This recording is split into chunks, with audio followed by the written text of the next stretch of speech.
Junkyard Monaro. It's a 1969 Holden HT Monaro. You guys, I could tell you the whole story, but you just go back and watch the videos, because this car is actually what started the channel as Roxy Dog.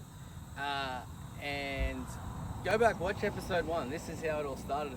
Well, obviously our subscribers and our viewers have come along the way, and a lot of people don't know how it started, but I don't have to tell you all now because you can just go back and watch the videos.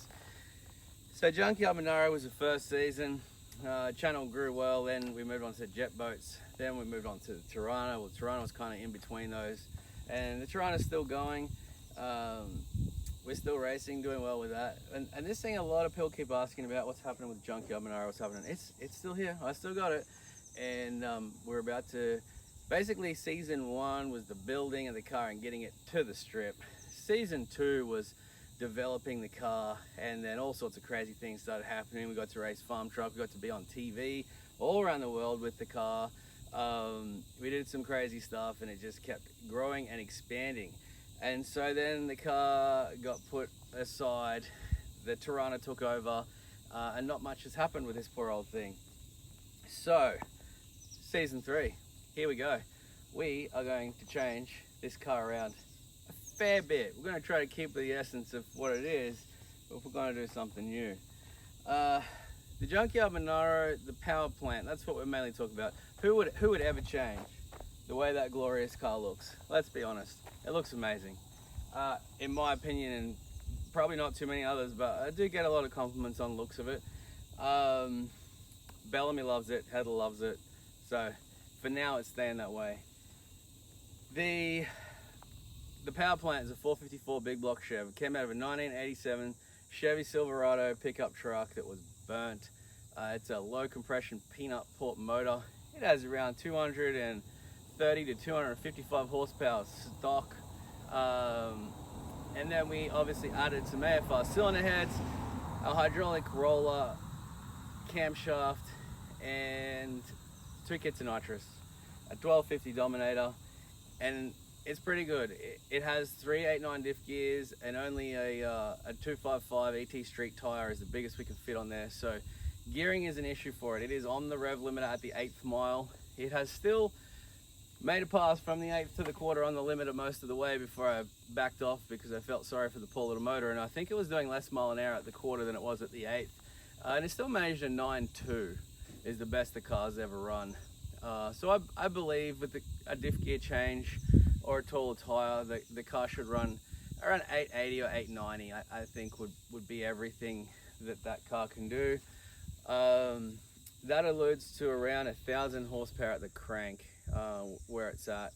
And it's run 1080 on motor and with the 2 kits nitrous. So I presume it's somewhere around 500, a little more on the motor at the crank.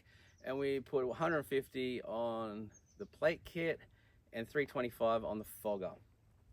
So if you do the math, that's, yeah, I would say we're pretty close, up around 1,000 horsepower.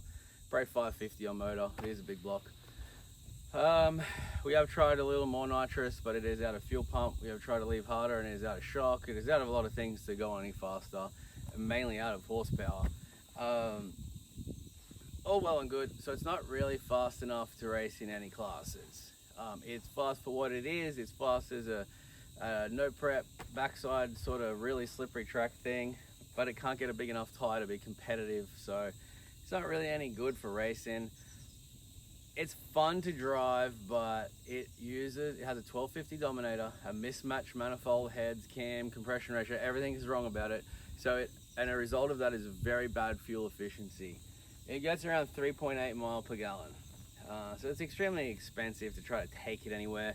It overheats, and it is very loud. I've built some motors with really high compression and really good parts, and then I got this. Low compression, stock bottom end, stock rods, stock pistons. It is just a junker, and it is obnoxiously loud, which is cool for a while, but it does kind of make it a little hard to just go on a cruise or something, because everyone's staring at you. So we want something with EFI. We want something that's way more economical.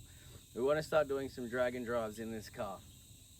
So we had an idea. We were going to look at fuel injection and twin turbo on the big block, but decided to do something a little different. Let's do that. This a big block Chevy with 2 kits of nitrous. This is cool. That looks like a car that my mom would drive me to soccer in.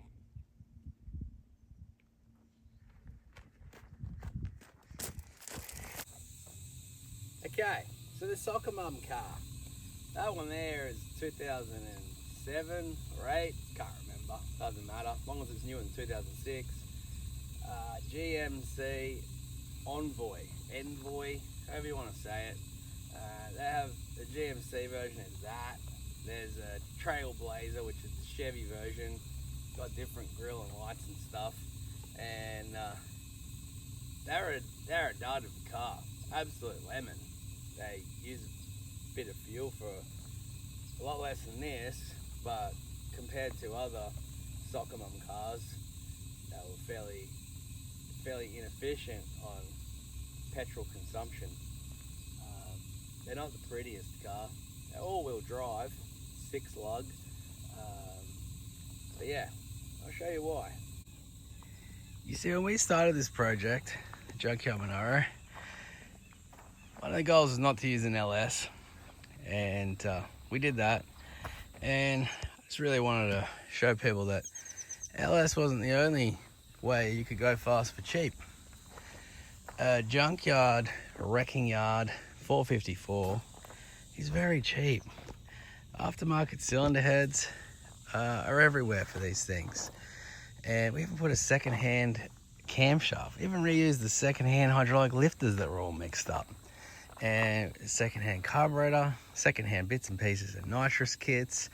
This was absolutely as cheap a way as we could make 1,000 horsepower. And it's been great. The goal was to run a 9-second pass in the car, and we thought it only had a couple in it before the stock conrods or rod bolts would fly out of it.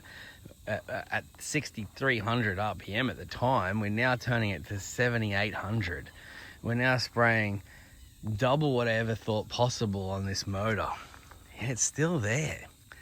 The plan was always to blow the conrods out of it and figure out what time that happened, what horsepower it let go.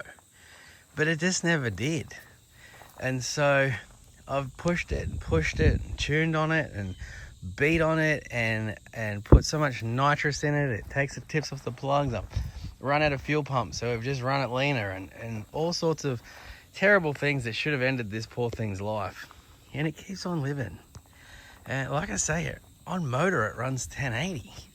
That's pretty cool to have a 10-second car. It's just a heap of junk, like it really is.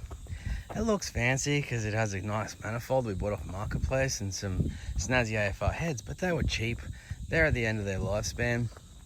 It leaks a lot of oil. I think there were some cracks in the cylinder heads. That's why they were cheap.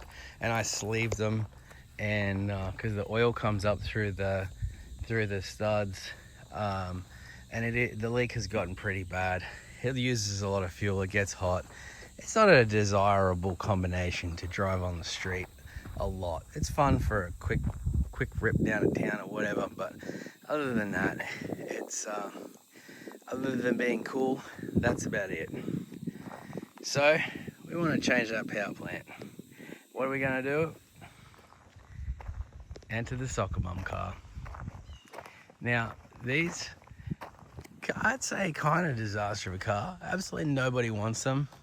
I bought this one for $400. As you see it sit there, you can pick up nice drive away, everything working ones for $1,200 to $1,500. The reason why this one was cheap is because rats chewed through the wiring loom, so it won't start. I'm not interested in running it. I'm going to pull it apart and do terrible things to that poor engine.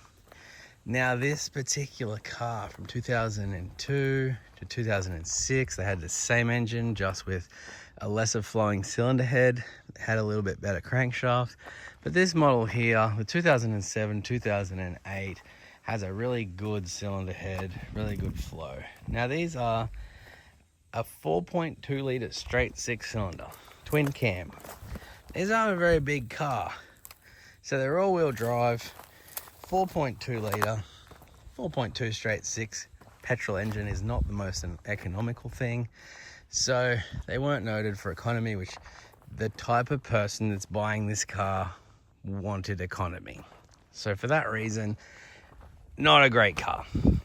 The engine is very hard to even get out of the car because the bell housing bolts are way down under the firewall there. But other than that, they're a cool car if you're into SUVs, small SUVs.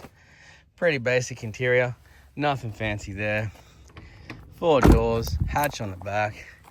But this is the part that matters. The Vortech 4200 Atlas motor.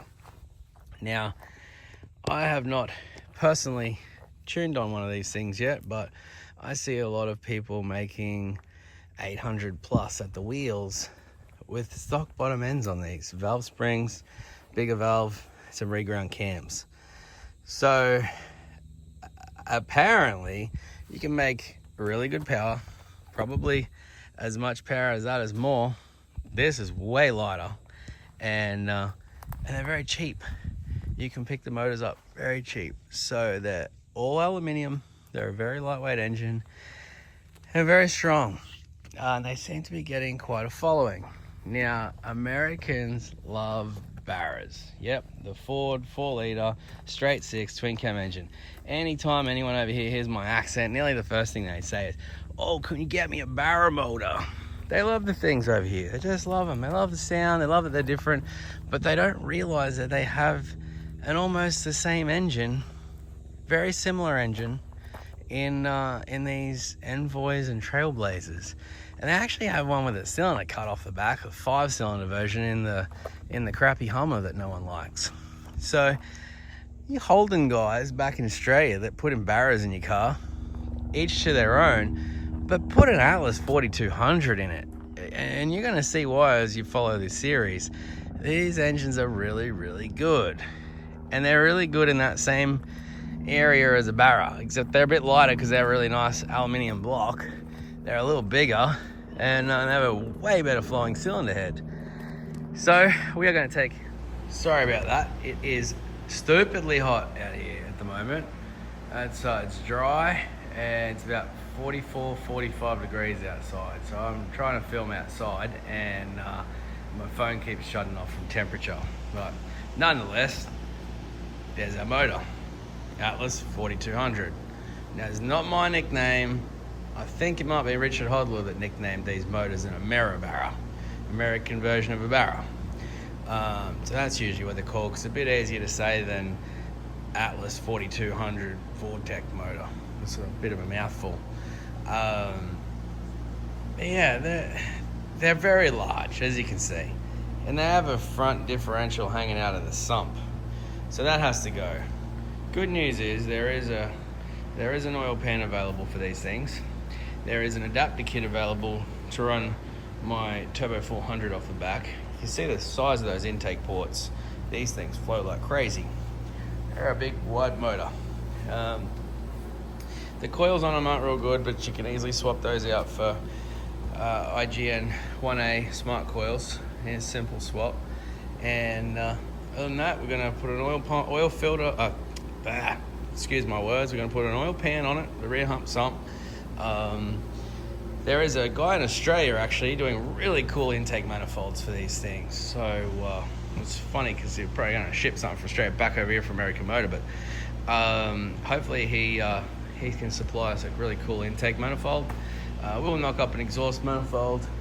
We have, thank you to Pulsar Turbo, our lovely sponsors. We have a lovely G42 there, capable around 1200 rear wheel, more than enough. Haltech will come to the party and give us some Haltech gear to use, and we have some more sponsors as we get to those parts. But we're going to put this in the Monaro and see if we can drive it comfortably, reliably, quietly, and run 8-second passes. That's my goal for this project, and let's see what we can do. So here we are, stage 1, dissecting the motor. So we have the oil pan off. Now that requires some stuff to be able to put that in anything cool. As you can see, there's a differential hanging out the side of the oil pan, going right through it actually. Now that's a bad thing because you have to get a different oil pan. Usually got to do that on any kind of cool car anyway. But it's a good thing because the differential puts a lot of torque and load on the block. Has to. So the block is a lot stronger than something that was designed. You can see these big sections here, like honeycomb sections. It's a very strong block. And I feel that the reason why they designed that is because the differential is in the oil pan. So the block had a lot of extra strain on it. Very wide cylinder head for a twin cam head. There's like a barra with the little rocker. So a little fulcrum point down there. And that just pushes a little rocker arm, push on the spring so they can run a lighter spring. And it's a very cool combustion chamber. It's got that whole high mileage staining on everything. Looks like it didn't have too many oil changes in the last few years because there's a fair bit of wear and tear on the camshafts, but that is something we are going to swap, so that doesn't matter too much.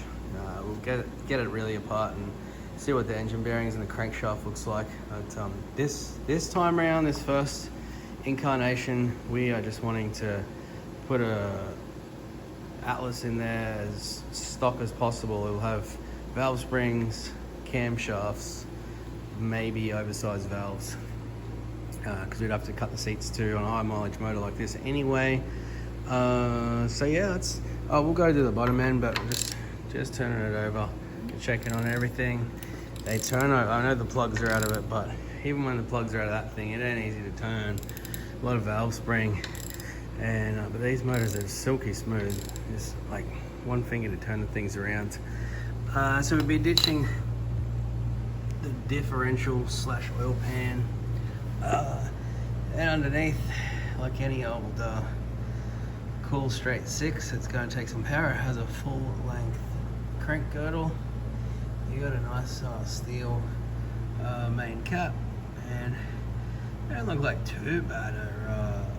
Conrod, I was told the conrods are weak in these things, but if anything, I'd say the rod bolt is not very big.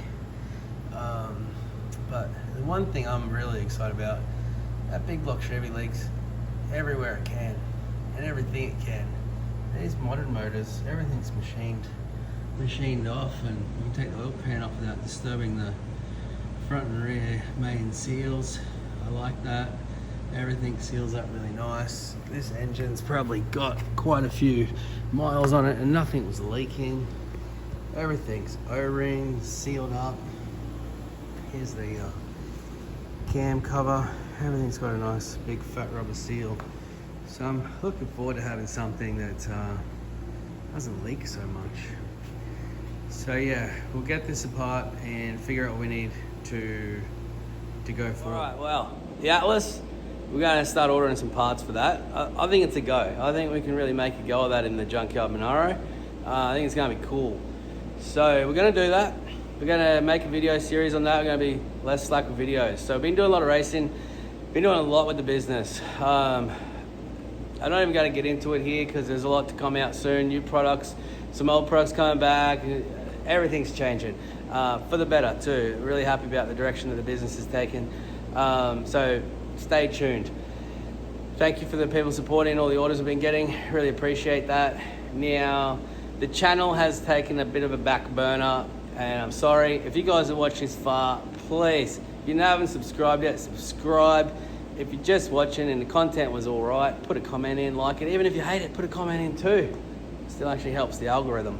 So yeah, get into it and help us bring this channel back, because YouTube says you slack, Luke, you keep letting things slide, you don't upload videos, and then you come back and then you go away, and the algorithm says, nah, we're not giving you any views. And you change topic and you change all this stuff. We do everything wrong, but I like doing it. So let's just keep it alive. And so if you're watching, blow up the comments, kick the comments butt, right, whatever, I don't care, but it helps the algorithm. So do that and keep watching. Stay tuned.